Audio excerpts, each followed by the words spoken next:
She was seconds from death, her lungs burning as a mercenary forced her head beneath the icy water. She had no hope left. But in the dark forest, alone, Navy SEAL, a man haunted by a painful past, was hunting for her. He didn't know that his silent K-9 partner would be the one to face the ultimate test, proving that the deepest loyalty is written in sacrifice. Before we begin, tell us where you are watching from, and if this story touches your heart, please subscribe for more. The silence of this forest was alive. Julian Carter felt it settle over him like a second skin, a heavy damp shroud that smelled of pine rot and wet earth. A low, persistent mist clung to the ground, swallowing the sound of his boots on the mulch. It was a cold morning, the kind that seeped into the fabric of his gear and settled deep in his bones, a sharp contrast to the distant civilized lights of Warsaw he'd left behind days ago. Julian, a Navy SEAL whose quiet professionalism was as much a weapon as the rifle in his hands, moved with an economy of motion that bordered on stillness. His face, painted in smears of green and black, was impossible to read, but his eyes, a deep, steady gray, held a sadness that no camouflage could hide. Beside him, moving with even greater stealth, was Odin. Odin was a 4-year-old German shepherd, dark as a shadow, and Julian's K-9 partner. He was not a pet. He was a silent extension of Julian's will, a living, breathing sensor array that processed the world in ways Julian could only imagine. Julian paused, holding up a single gloved finger. Odin froze, not a muscle twitching, his head cocked as his ears, black triangles against the gray mist, swiveled to capture a sound Julian couldn't hear. The distant snap of a twig perhaps, or the cry of a disturbed bird. After a long moment, Odin huffed, a near silent exhale through his nose, and relaxed his posture by a fraction. Nothing. Julian gave a slow, single nod, and they moved on, their bond so deep it felt telepathic, forged in the heat of shared danger and the quiet of long vigils. They were deep, miles into territory that bristled with unseen threats. Their mission was simple: recon, to observe, to report, and to remain ghosts. They stopped again at the crest of a small ridge concealed by a dense thicket of ferns. Julian knelt, pulling his data pad from a chest pouch, while Odin settled into a low crouch, his amber eyes scanning the valley below. The silence, purposeful and focused, descended again. It was this silence that Julian preferred. It was a working quiet full of information. It was nothing like the other silence, the one that haunted his memory. Julian's hand, seemingly of its own accord, moved inside his armor, his fingers brushing against the worn plastic-wrapped edge of a photograph. He didn't need to see it to know what it held. Sarah, his late wife, smiling on a beach, her hair caught in the wind. The silence of the hospital room had been different. It had been a dead, sterile quiet, broken only by the rhythmic, agonizing beep of machines that were fighting a battle already lost. That silence was the sound of dread. This silence, the forests, was the sound of life, dangerous and alert. He felt a cold, wet nose press firmly into his gloved hand. Julian looked down. Odin was staring up at him, not with pity, but with a simple, grounding presence. "I am here." Julian let out a breath he Didn't realize he was holding and gave the dog's broadhead a single firm stroke. The memory receded. The mission returned. Miles away in a concrete bunker buried deep in the same forest. That same damp chill was failing to penetrate.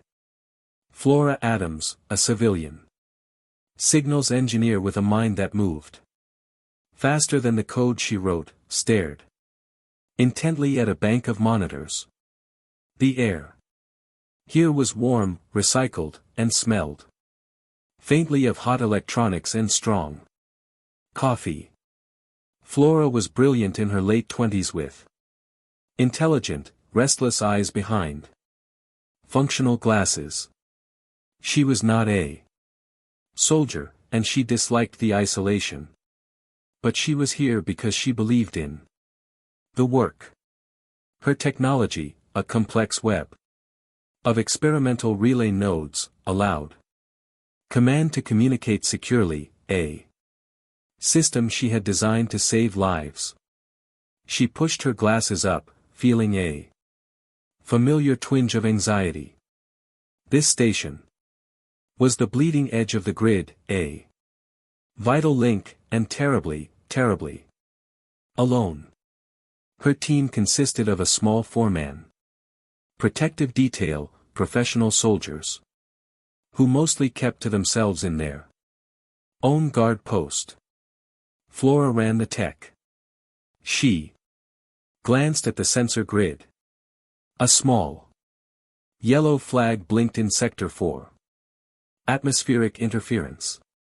The mist was playing havoc with the perimeter sensors just as it had for the past 2 days. She sighed, taking a sip of cooling coffee. Still, a knot of unease tightened in her stomach. It felt different today. Quieter. She ran a diagnostic, her fingers flying across the keyboard. Everything reported green. She was just letting the isolation get to her. She stood up to stretch, glancing at a photo taped to her console. Her sister and a small nephew smiling at a birthday party. That was why she was here, to make sure they and families like theirs stayed safe. A sudden, soft thud echoed from the outer corridor. Flora froze. It wasn't a sharp sound, not a gunshot, just a heavy, muffled impact. "Hello," she called out, her voice sounding small in the high-tech room. Silence. Then another thud, closer this time, like a heavy bag being dropped.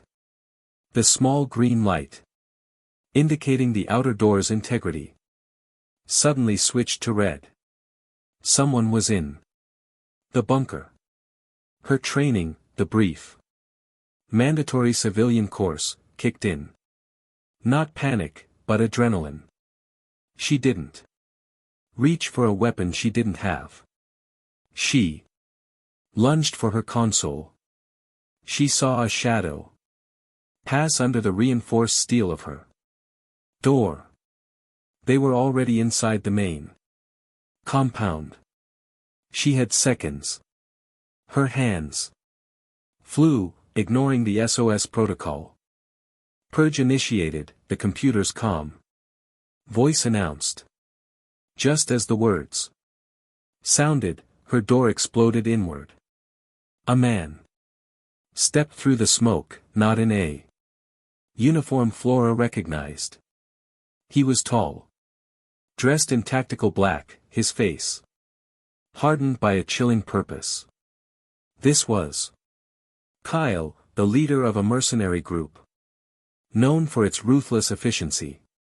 He saw what she was doing. He moved with terrifying speed, grabbing her by the arm and slamming her against the wall. His other hand sweeping the keyboard. But it was too late. The monitors all Flashed red, then went black. The station was dead. Kyle stared at the dark screens. His breathing heavy. Then he turned his cold, furious eyes on Flora. He grabbed her by her jacket, pulling her close. "It doesn't matter," he hissed. The words a promise of pain. "You'll help us turn it back on." Kale's grip was a vice on Flora's arm. He didn't speak again, just yanked her from the warm, brightly lit control room into the shocking cold of the pre-dawn forest. The civilized world vanished, replaced by a suffocating wall of damp fog and the looming silhouettes of trees. The mist was so thick it felt like breathing in cold water. Flora stumbled.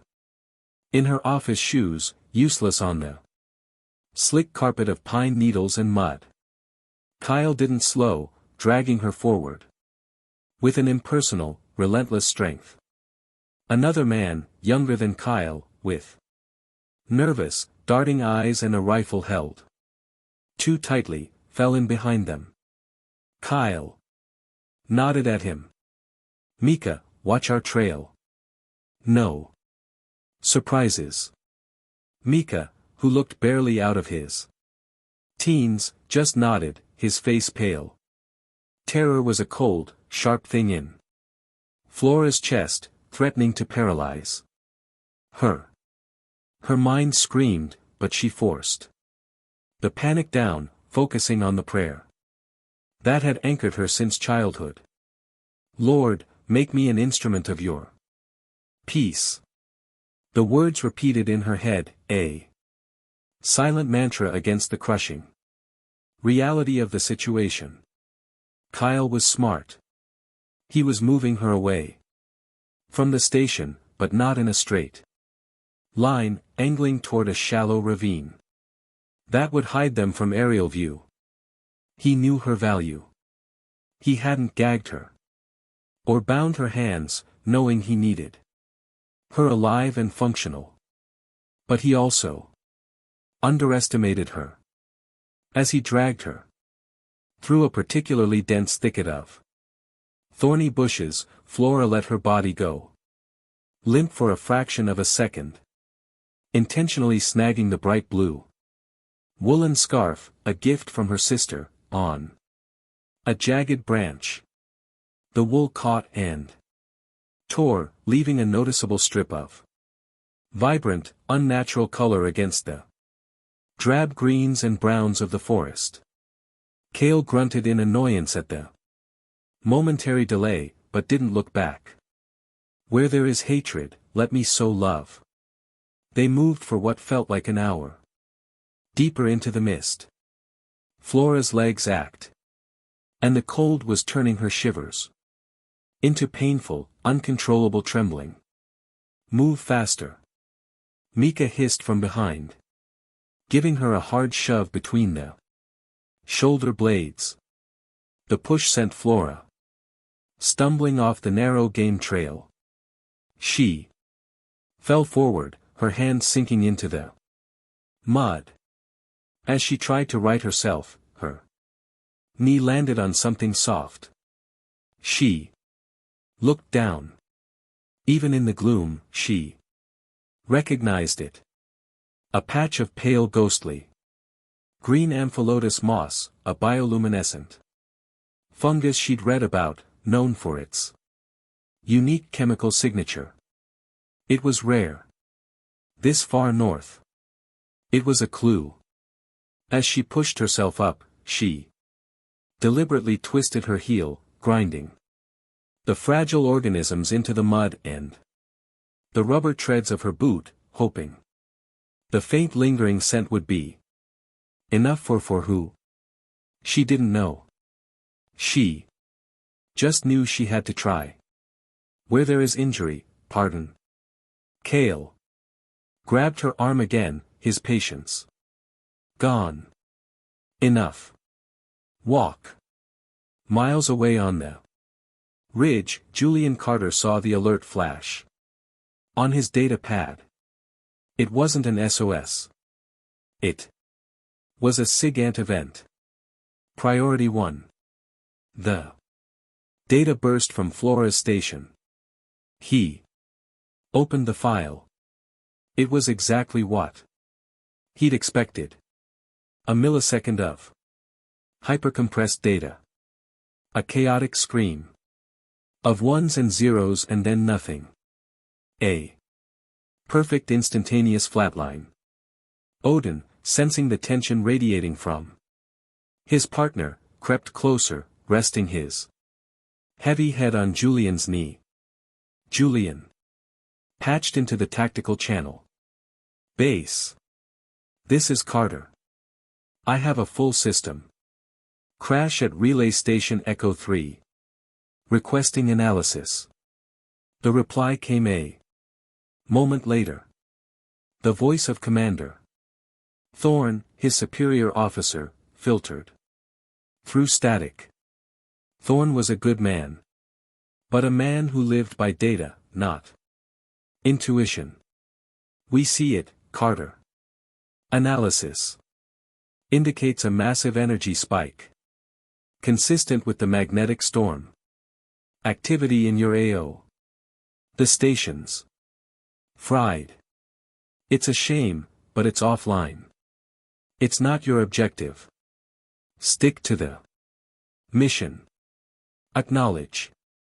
Julian stared at the screen at that perfect clean line where the data just stopped. Thorne was logical. It looked exactly like a system failure caused by a storm. But Julian knew storms. Storms were messy. Data would corrupt, fizzle out, create ghosts in the signal. This wasn't a fizzle. This was an amputation that IT was precise. It was clean. It was the digital signature of a full-forced emergency purge. He knew the files on this station. He knew Flora Adams's name was attached to it. He knew she had built that purge protocol, and he knew she would only use it if a hand was on her shoulder and a gun was at her head. Carter acknowledged the order. Thorne's voice crackled again, sharper this time. Julian's mind raced. The station was miles off his designated patrol route. Going there would mean disobeying a direct order, burning his mission and risking his career. All based on a pattern in the static, all based on intuition that he looked down at Odin. The dog's amber eyes were fixed on his patient. Trusting. Odin didn't know about orders. Or storms or data. He only knew Julian. And he was ready. Julian killed the comlink, cutting off Thorne mid-word. The silence of the forest rushed back in. Heavy and absolute. He stood up. Slinging his rifle. He looked at the coordinates of the dead station, a cold certainty settling in his gut. He was not going to let a hunch go. Not this one. He placed a hand on Odin's head. Odin, he whispered, the command barely. A breath in the mist. Change course. Moving off mission felt like stepping off a cliff in the dark. Every tactical instinct Julian possessed screamed at him that he was exposed. He had no backup, no oversight, and his communication line to command was dead. By his own choice. If he walked into an ambush, no one was coming for him. There would just be silence. Beside him, Odin seemed to sense the change. The K9's movements became even more fluid. His head constantly swiveling, tasting the air, a Silent perimeter of defense. The 2 hours it took to cross the rugged terrain toward the relay station were the longest of Julian's career. The mist that clung to the forest floor began to thin as the sun weakly attempted to break through, revealing a canopy of towering pines that blocked out most of the light, keeping the forest floor in a state of perpetual twilight. They approached the station from the south, using the dense undergrowth for cover. Julian signaled for a halt 300 yards out. He unslung his rifle, his optics scanning the perimeter. Silence. The heavy oppressive silence he'd felt earlier had been replaced by something worse. A dead quiet. There were no generators humming, no guards patrolling, no electronic chatter. The station was a concrete ghost in the woods. Easy, Julian whispered, his hand on Odin's neck. Odin's muscles were bunched, his body low to the ground, a low growl vibrating in his chest. He smelled it long before Julian saw it. Julian moved first, Odin matching his footsteps. The professionalism of the scene was chilling. The first guard was in his watchtower, slumped over, eliminated by a single precise shot. The second guard was near the main entrance, crumpled by the door. Again, a clinical execution. There were no shell casings. No signs of a prolonged firefight. It was exactly what Julian had feared. Not a random attack, but a swift, professional infiltration. This wasn't a storm. This was an assassination. He gave Odin the sign to clear the entrance. The dog swept in low, scanning the corridor before giving the silent, clear signal. Julian followed, his rifle tight to his shoulder. The transition from the gray forest to the dark interior jarring. The bunker was cold. The emergency lights cast a faint, sickly red glow over the corridors. Julian moved with methodical speed, clearing room by room, finding them empty, undisturbed. He finally reached the control room. The door was a mangled wreck, blown inward by a precise charge. And it was here that the scene changed. Inside the room was dark, the monitors, black and lifeless from the purge flora, had initiated. A chair was overturned. Papers were scattered. And the air was different. This was where Odin's world took over. To Julian, the room was just dark and messy. To Odin, it was a library of screaming, invisible information. The dog's nose twitched, his entire body rigid as he processed the olfactory assault. The first layer was the acrid tang of cordite from the odd door charge, sharp and metallic. Beneath that was the faint coppery smell of blood. Not a lot, but it was there. Likely from the guards' bodies being moved. But the dominant scent, the one that saturated the air and made the fur on Odin's back stand up, was something else. It was sharp, acidic, a chemical scream of cortisol and adrenaline. It was the scent of pure paralyzing terror.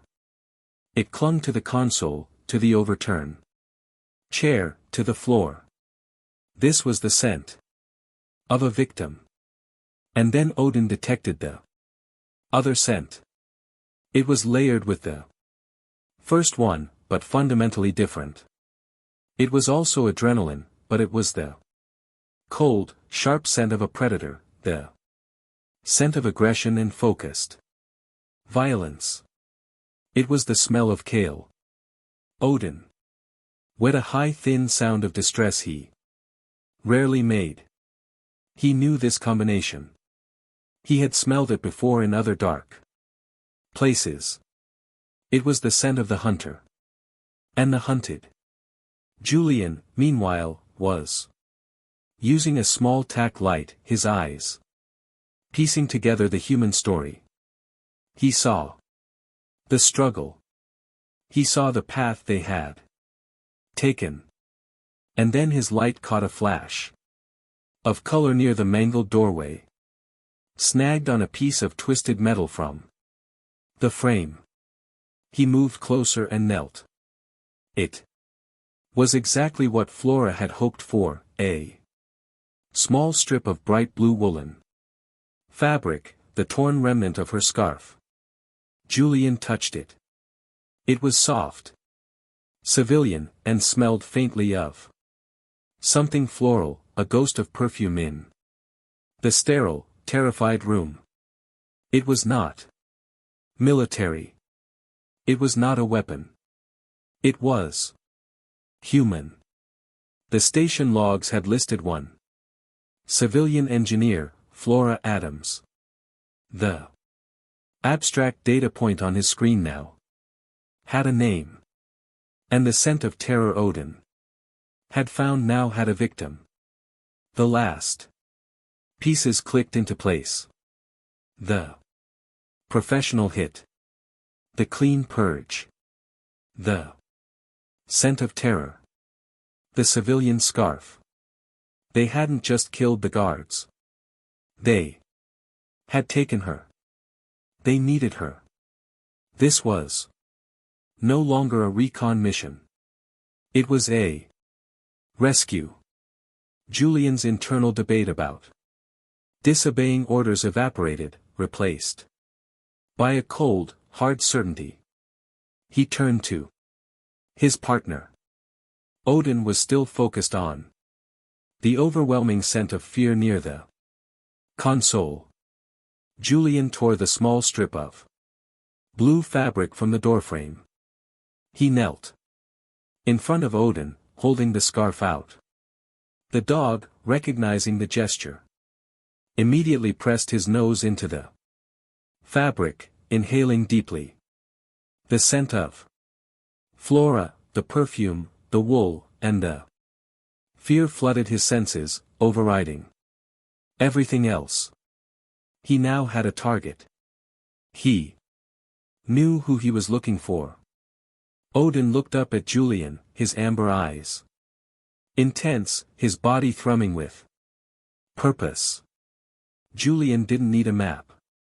He didn't need coordinates.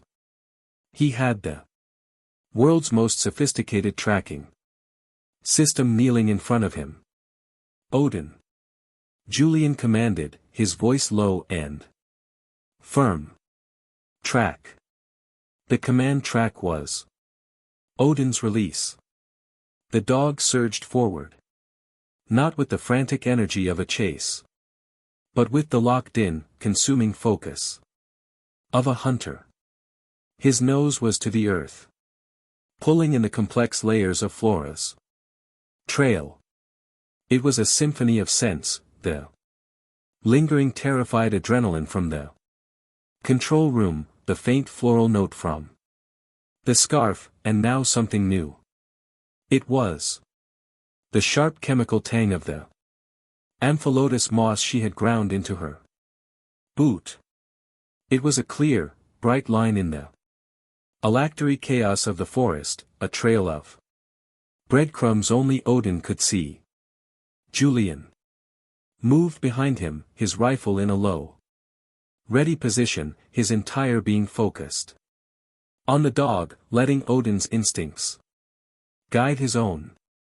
They moved fast, descending from the station's ridge into a denser, older part of the forest. Kale was smart. He was moving through terrain that was difficult to track, crossing rocky ground and shallow streams to mask his trail. But he hadn't counted on the moss. Odin never faltered.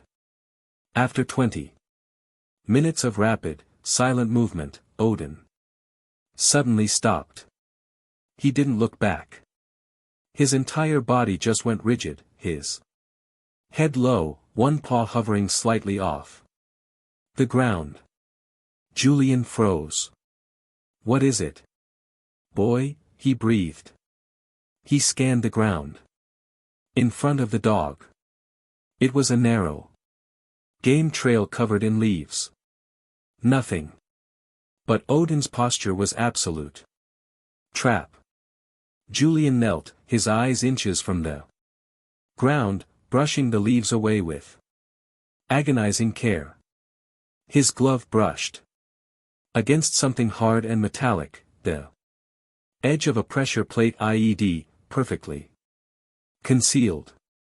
A single misstep would have ended the mission and their lives. "Good boy," Julian whispered, his heart hammering. He carefully marked the device with a small chemical light. Visible only to him, and they gave it a wide berth, reacquiring the trail on the other side. Kyle was professional, and he was protecting his escape. Meanwhile, Flora was fighting to breathe. Kale had dragged her for another mile, his pace brutal, until they reached the source of a growing roar. A fast-moving rocky creek swollen with cold mountain runoff. The water crashed over gray stones, the sound a deafening, isolating white noise. Kyle smiled. It was a thin, cruel expression. "A perfect place," he said. His voice barely audible over the water. "No one can hear you." He nodded to Mika, the younger mercenary, who looked visibly uneasy, his eyes darting to the dark woods around them. "Watch!" Kale ordered. Mika took up a position by a large boulder, his rifle pointed back the way they had come. Kyle turned his full attention to Flora. He didn't waste time. He grabbed the front of her jacket and dragged her into the freezing water. The shock of the cold was so intense, it stole her breath before he even spoke. "The override codes," Kyle said, his voice flat. "The ones you didn't have time to purge. The master access." Flora shook her head, her teeth chattering so violently she couldn't have spoken if she wanted to. I don't." Kyle didn't let her finish. He shoved her backward, plunging her head under the churning icy water. It was blackness and roaring. The cold was a physical blow. 1,000 needles stabbing her scalp. Panic seized her. Her lungs burning, her limbs thrashing uselessly against the current. Just as she felt her consciousness begin to fray, he yanked her back up by her hair. She emerged gasping, snot and water streaming from her face. "The codes," he repeated as if discussing the weather. This was not a man in a rage. This was a man doing a job. It was terrifying. "No," she choked out. "Lord, make me an instrument of your peace." He shoved her under again. This time she tried to prepare. She held her breath, but the cold was debilitating. "Where there is hatred, let me sow love." He was holding her under longer. Her lungs were on fire. She fought the instinct to inhale, to suck in the freezing water. She thought of her nephew's face, his laughing eyes. She Was protecting him. She was protecting all the families of the soldiers her system kept safe. The fear was still there, but beneath it, a new layer had formed, a hard, defiant core of resolve. Julian and Odin were moving again. Faster now. Julian's senses screaming with urgency. They'd found a second trap, a trip wire connected to a fragmentation grenade just 10 minutes after the first. Odin had caught the faint scent of the wire's metallic coating. Kyle was layering his defenses. As they cleared the second trap, Julian heard it. Over the rustle of the wind in the pines, he caught the sound of rushing water. His blood ran cold. He knew that sound. In his world, a loud, isolated body of water was a tool. It was a place to mask the sound of interrogation. It was a place to drown someone. Faster. Odin. Faster, he urged. Odin didn't need to be told. The dog was already straining. The scent of Flora's terror growing stronger with every step now, mingling with the wet, mossy smell of the creek bank. Kyle pulled Flora up a third time. She was barely conscious. Her body limp, her face a pale blue. Last chance, engineer. Kyle snarled, his patience finally breaking. He pulled a small waterproof data pad from his vest. Give me the sequence or you die. Flora could only shake her head, a small weak movement. Then you get nothing. She whispered, her voice a reedy gasp. Faith and duty had merged. She would not be the one who broke Kale's face contorted in a flash of pure fury. Useless, he spat. He raised his hand. Not to dunk her, but to strike her. But then he stopped, a cruel idea forming. No, you'll just fade away. He grabbed her by the hair in the back of her jacket and shoved her under the water. This time holding her down with his full weight, his boot planted firmly on her back. At that exact second, Julian and Odin burst through the tree and onto a small bluff overlooking the creek 30 yards away. Julian's eyes took in the scene in a fraction of a second. His combat-trained mind processing the image with sickening clarity. The nervous guard Mika looking the wrong way. The man in black Kyle standing in the creek. And the submerged shape of a woman, her blue scarf a tragic speck of color in the swirling gray water. Julian dropped to one knee, the rifle seeming to leap into his shoulder. He acquired his target. His finger slid to the trigger. He saw it all through the scope. Kyle pressing down and the last desperate bubbles rising to the surface. Time stopped. Through the scope, Julian saw the last cluster of desperate bubbles break the surface. And in that tiny, tragic eruption, the cold gray creek vanished, replaced by the sterile beige walls of a hospital room. The roaring water faded, replaced by the quiet, agonizing hiss of an oxygen mask and the steady, indifferent beep of a heart monitor. He saw Flora, but he felt Sarah. He was back at his wife's bedside, watching her fight for every shallow breath, her frail hand clutching his own strength utterly useless against the sickness invading her lungs. He had been a SEAL, a man trained to solve any problem with violence or precision. But he had been powerless then. He had held her hand and watched her fade. It was the only failure that had ever mattered. That old, cold helplessness clawed at his throat. Now seeing Cale hold Flora under, the same icy dread turned instantly, chemically into a cold, diamond-hard fury. Not again. He would not be helpless again. It all happened in 3 seconds.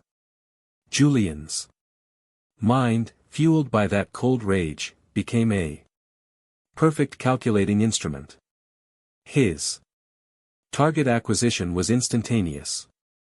The nervous guard, Mika, was the overwatch. He had to go first. Julian exhaled, his crosshairs settling on Mika's center mass. The suppressed round was barely a whisper in the roar of the creek. Ma crumpled, falling behind the boulder. Without a sound. In the exact same microsecond that his finger squeezed the trigger, Julian gave the command. It wasn't a shout. It was a low, guttural absolute attack. Odin had been waiting for that single word. He launched from the bluff. Like a black missile, a 90-pounds blur of focused loyalty and controlled power. He crossed the 30-yard gap, clearing the rocks and shallow water in a few massive bounds. Kyle, his attention fixed on the woman drowning beneath his boot, didn't even have time to look up. Odin, trained to incapacitate and separate, not to kill, ignored the body and targeted the threat. His jaws locked onto Cale's right shoulder and arm, the one Cale was using for leverage. The impact was brutal. Cale roared, a sound of pure shock and agony, as the dog's fangs sank deep. The force of the attack, combined with Odin's weight, snapped Cale's balance. He was thrown backward, his boot slipping off Flora's back. Odin didn't let go, dragging the mercenary away from his victim, shaking his head violently, his low growl a terrifying counterpoint to the creek's roar. But Julian was already moving. He didn't watch Odin's attack. He trusted it. The moment he gave the command, he was pushing off the bluff, sliding down the muddy incline and sprinting through the knee-deep freezing water. The world narrowed to a single point. The patch of blue scarf, the limp form floating just below the surface. He reached her, his gloved hands plunging into the icy water, grabbing her and hauling her upward with desperate strength. He pulled her limp body from the creek, dragging her onto the muddy bank. His heart seizing. She wasn't breathing. He turned her on her side. His hand striking her hard between the shoulder blades. Breathe, he commanded. Breathe, Flora. For a terrible second, there was nothing. Then her body convulsed. A violent shuddering cough erupted from her, water and bile spilling from her lips. She inhaled a raw, ragged, desperate gasp. It was the most beautiful sound he had ever heard. "You're safe," he said, his voice rough. "I have you. You're safe." Across the creek, the fight was finishing. Kyle, screaming in pain, his right arm shredded and useless, managed to grab a pistol from his leg holster. With his left hand, he fired a wild shot, not at Julian, but at Odin. The bullet skipped off a rock, but Kale was a professional, not a brute. He knew he was compromised. His mission had failed. His only thought was escape. While Julian was crouched over Flora, Kale's good hand fumbled for his vest. He pulled a small cylindrical object. "Julian, look out." Flora managed to choke out, seeing the movement. Julian reacted instantly. He didn't look. He lunged, covering Flora's body with his own, shielding her head, bracing for the impact. A blinding, painful white light flashed, followed by a deafening crack that echoed through the ravine, momentarily overwhelming the sound of the water. It was a flashbang, a stun grenade. Julian's vision swam with spots, his ears ringing. He held Flora, waiting for the follow-up attack. None came. After a few seconds, he blinked the white spots away and looked up, his rifle raised. The creek bank opposite them was empty. Odin was at the water's edge, shaking his head, disoriented by the blast. Of Kale, there was no sign. Julian scanned the water. The creek was fast, deep, and cold. Kale, wounded, disoriented, and unbalanced, must have stumbled, falling backward into the current. The raging water had taken him, sweeping him away as mercilessly as it had almost taken Flora. He was gone.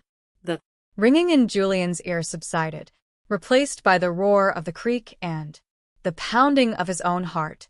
The flashbang had bought them seconds, but Kyle's escape meant the operation was compromised. The explosion was a dinner bell, a signal to every mercenary in Kale's employee that their leader was in trouble and their target was here. They had to vanish. He turned to Flora.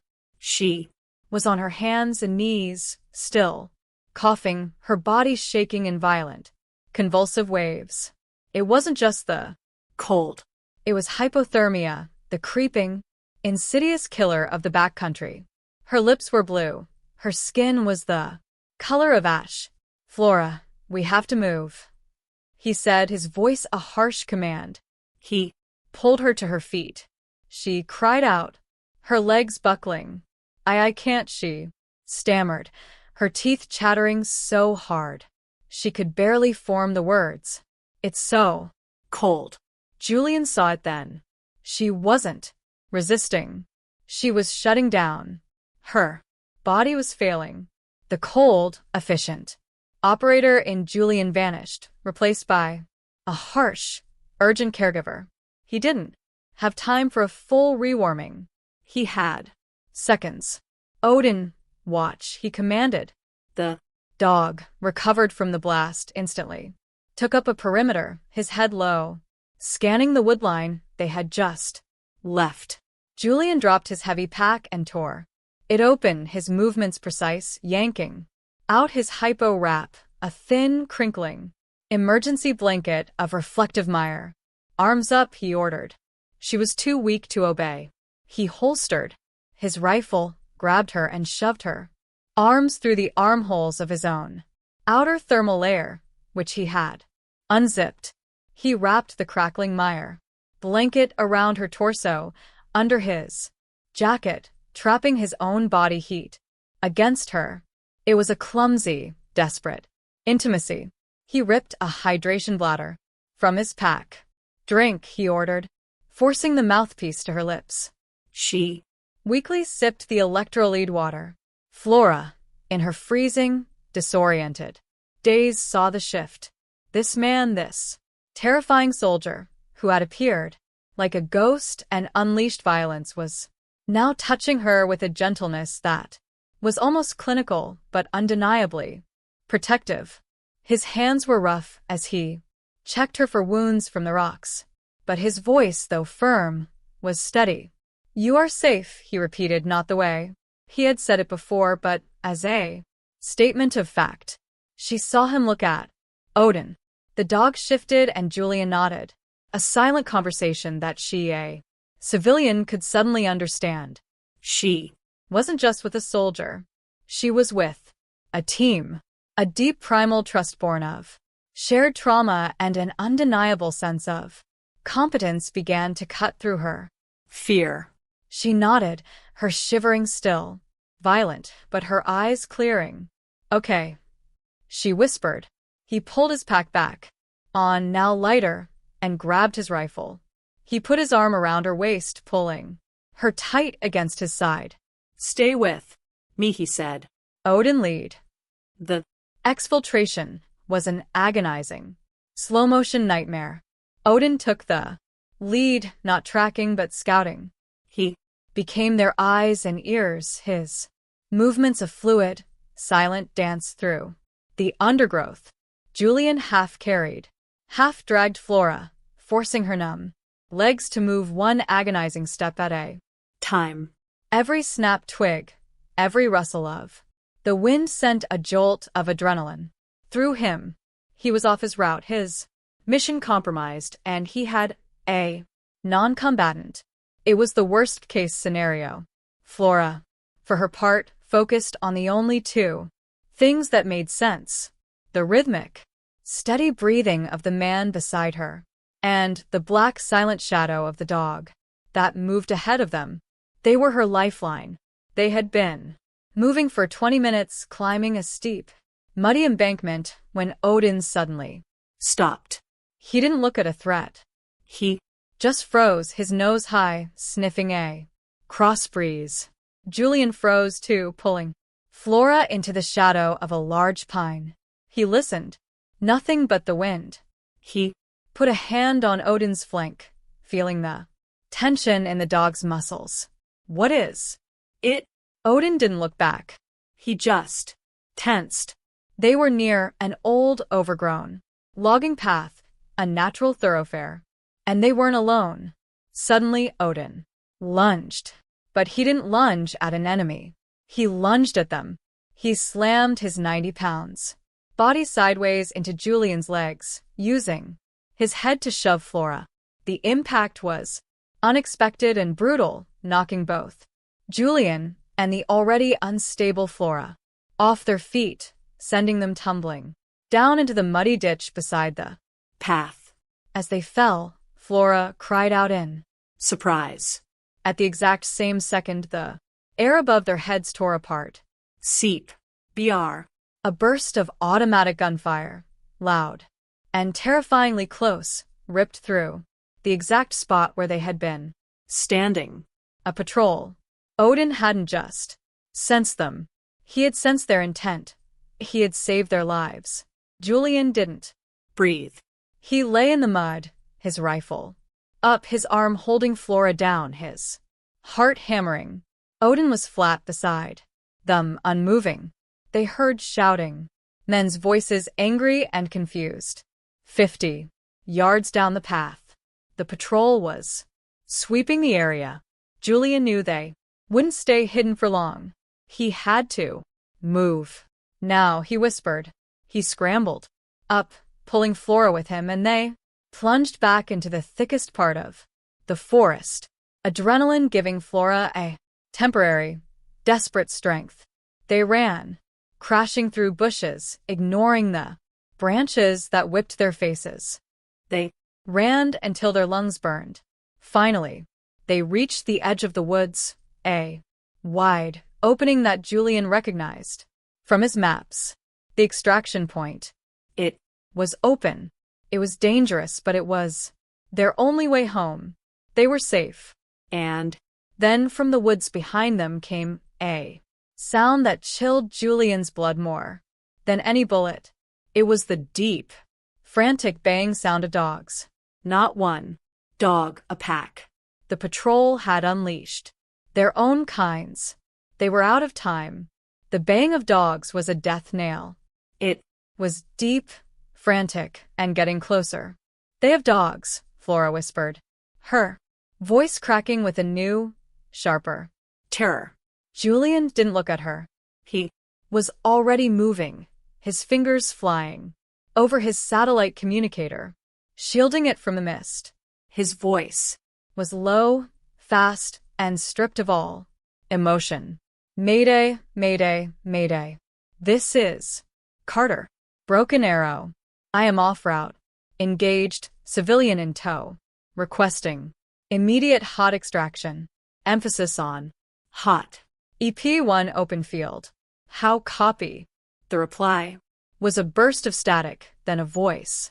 Solid copy, Carter. Helo is spinning. 5 mics out. Hold them, son. 5 minutes. An eternity.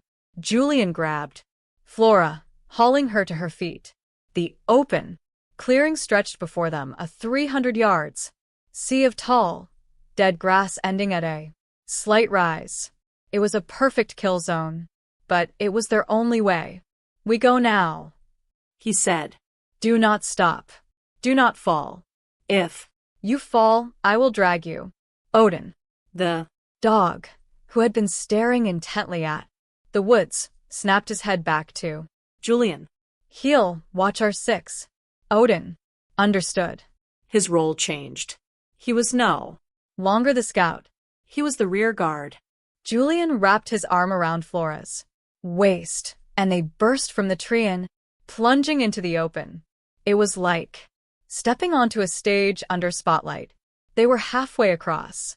Flora's legs burning, her lungs on fire when the first shot cracked overhead. The patrol had reached the woodline. Crack. Poofed. Bullets snapped through the air, tearing the grass around their feet. Julian shoved Flora down, his body covering hers. Stay flat. Crawl, he yelled, firing a controlled burst back at the muzzle flashes. The enemies returned. Fire was wild, a spray of desperation. But there was too much of Brim. He heard the dogs barking and howling at the edge of the woods, held back by their handlers who were now laying down suppressive fire. He grabbed Flora. Again. Up. Run. They scrambled, zigzagging, Julian firing from the hip. Odin running just behind them, his head constantly turning, a silent, furious guardian. They were 50 yards from the crest. They could hear the faint whump. Whump whump of the incoming helicopter. A sound of impossible hope. Almost there, Julian yelled. The firing from the patrol intensified, a desperate volley to stop them. And that's when a new figure stumbled out of the woods. Not from behind them, but from their right flank. It was a nightmare. A ghost. It was Kale. He was a ruin of a man, his right arm bound in a bloody makeshift sling, his face pale as death. But his eyes burned with a feverish, obsessive hatred that was more terrifying than any weapon. He had survived the creek, his hatred pulling him back to shore, and he had stalked him. He raised his pistol with his left, unsteady hand. He wasn't aiming at Flora. He was aiming at Julian. For my arm, Seal, he roared, his voice a broken croak. Julian saw him, his instinct screaming. He was already turning, bringing his rifle to bear, shouting for Flora to get down. But Odin was faster. Odin had been doing his job. He was watching the flank. He saw the new threat. He saw the pistol level. He saw the man's finger tighten on the trigger. He did not bark. He did not hesitate. Before Julian could even fire, Odin launched. He moved like a black streak, a blur of loyalty. He wasn't attacking Kale. He was protecting Julian. He leaped into the air, his body twisting, covering the space between the pistol and his partner's chest. The crack of Kale's pistol was simultaneous, with a sickening wet thud and a sharp, terrible yelp. Odin was slammed backward, midair, landing in a crumpled heap on the grass. Time stopped. The whump-whump of the helicopter, the crack of the patrol's rifles, it all vanished. The cold, controlled seal, the operator who had buried his wife, the man who had compartmentalized his pain. He broke.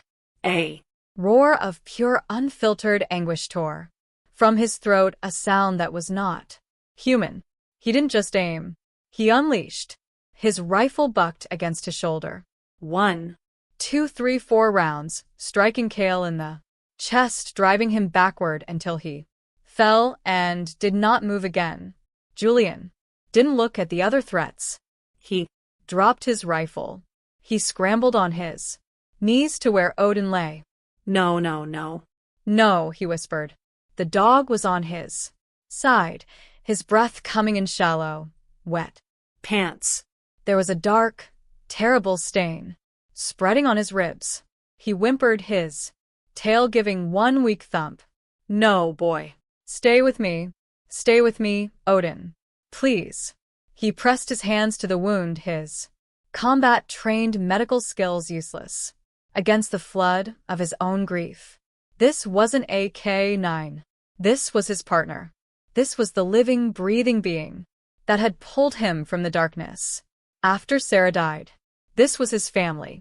Flora crawled over, her face a mask of horror and tears, her hand touching Julian's shoulder. The helicopter, a massive dark shape, was descending now, its landing lights cutting through the mist, the downdraft flattening the grass. All around them, the world dissolved into a chaos of noise and wind. The helicopter, a Black Hawk, slammed onto the uneven ground with a jarring thud, its massive rotors flattening the grass. In violent concentric waves, the side doors flew open and 2 figures in tactical medical gear leaped out, running in a low crouch under the screaming turbines. The first medic, a young man with Russo on his vest, made straight for Flora, his eyes assessing her condition with rapid professional detachment. Ma'am, I'm Russo. I'm a medic. Can you tell me where you're hurt? He began, checking her vital signs, his hands moving over her, looking for wounds. Flora pushed his hands away weakly. She was in shock, trembling so hard her teeth rattled, her mind a fog of cold and terror. But one thing was clear.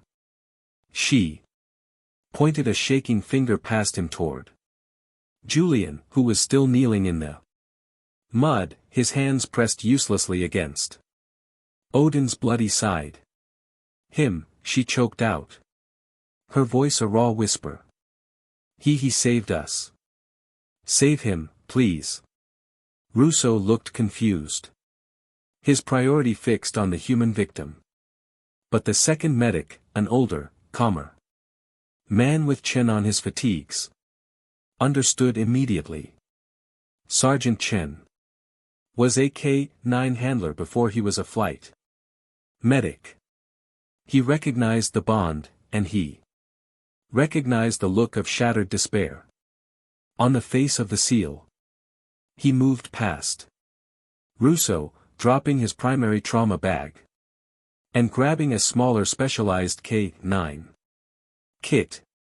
He knelt opposite Julian. Brother. I've got him, Chen said, his voice a calm anchor in the storm. I am the K-9 medic. What's his name? Julian couldn't look up. Odin, he whispered, his voice broken. He took a round chest. Chen's hands were already at work cutting away the fur, applying a chest seal. I see it. He's tough. We're going to help him. But we have to move. Russo and Julian lifted Flora onto a light stretcher, carrying her to the helicopter. Julian then turned and helped Chen lift Odin's limp body onto a smaller, rigid gurney. As they loaded him into the cabin, the patrol from the woods, emboldened, opened fire again. Rounds snapped past the fuselage. Go! Go, go, the crew chief screamed in the Blackhawk leaped into the air, banking hard, leaving the dark forest behind. The cabin was a world of vibration and noise, the air thick with the smell of diesel and blood. It was cramped, chaotic. Russo had Flora stabilized, for in her arm, her shivering body now wrapped in thick, heated thermal blankets. She was safe, but her eyes, wide and haunted, never left the scene.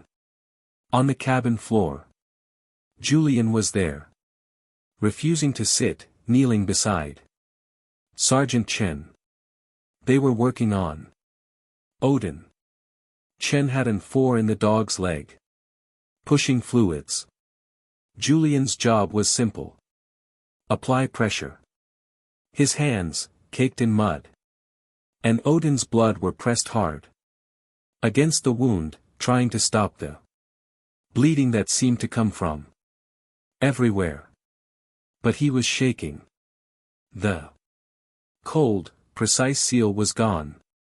This was just a man, his shoulders trembling, watching his best friend, his only real family, die in his lap. He had failed Sarah. And now he was failing Odin. Flora, cocooned in her blankets, saw his trembling. She saw the tears mixing with the camouflage paint on his face. She understood that dog's life was the price for hers. She felt a debt that had no words.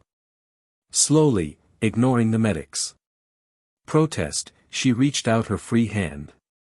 She didn't say anything. She just laid her hand gently on top of Julian's bloody, shaking ones. The touch was electric. It was warm. It was human. It cut through the noise, the vibration, the grief. Julian froze, his whole body rigid. He slowly turned his head and looked at her. His gray eyes were a raw wound of pain. Flora couldn't speak, but she held his gaze and gave a small, deliberate nod. I'm here. I see it. He didn't nod back. He just turned his eyes back to his dog, but his trembling eased. Just a fraction. They flew on through the night, 2 survivors and a fallen hero, bound by a silent shared sacrifice. Weeks later, the sound was not of turbines, but of a light breeze in oak trees. The smell was not of blood, but of cut grass. At the Landstuhl Regional Medical Center in Germany, the sun was warm. Flora walked across the expansive lawn, her arm no longer in a sling, but still moving stiffly. She had spent 2 weeks in the hospital, recovering from severe hypothermia and the lingering trauma. She was flying home tomorrow. But first, there was one last visit she had to make. She found him sitting under a large oak away from the main buildings. Julian Carter, out of uniform, wearing just a plain gray t-shirt and jeans, looked smaller without his armor. He was staring at the grass. Beside him, lying on a blanket, was Odin. Flora's breath caught. The dog was terribly thin. A large patch on his side was shaved, revealing a long, angry, stapled scar that ran the length of his ribs. He looked exhausted, but he was alive. As if sensing her, Odin lifted his head. His ears twitched. He saw her. And his tail gave one slow, happy thump against the blanket. He tried to stand. But Julian put a gentle hand on him. Easy, boy. Easy. Julian looked up as Flora approached. His face was clean. The sadness still in his eyes, but the raw despair was gone. She sat down on the grass, not too close, just sharing the shade. They sat in a comfortable silence for a long time, just watching. The dog breathed, watching the wind in the leaves. They said, "He's a miracle," Flora said finally, her voice quiet. The vet said the bullet missed his heart by less than an inch. Julian nodded, his hand never leaving Odin's fur. He's always been stubborn. A small, quiet smile touched the corner of Julian's mouth. It was the first time she had ever seen it. It changed his entire face. He turned his eyes from the dog to her. "Thank you," he said, his voice low. Flora looked confused. "For what?" "For fighting," Julian said at the creek, "for not giving up. You fought." Flora processed his words. She looked at Julian, the soldier who had lost so much, and then at the dog who had given everything. She felt a warmth that had nothing to do with the sun. She nodded. Her own eyes filling with tears, not of sadness, but of gratitude. "Thank you," she replied, her voice thick. "And him. If this story of sacrifice and hope touched your heart, please share it with someone you know who needs to be reminded that they are not alone. We are a community that believes in these powerful bonds. Please subscribe to our channel for more true stories that honor faith, family, and our four-legged heroes. May God bless you and keep you. May He give you strength in your own trials and place a guardian in your life, just as He sent Odin for Julian and Flora. If you believe that God's hand guides our protectors and that loyalty is one of His greatest gifts, please write Amen in the comments below. We read every single comment, and we would be honored if you would also comment with your own story of a loyal friend or a time when faith helped you through the darkness. Thank you for watching.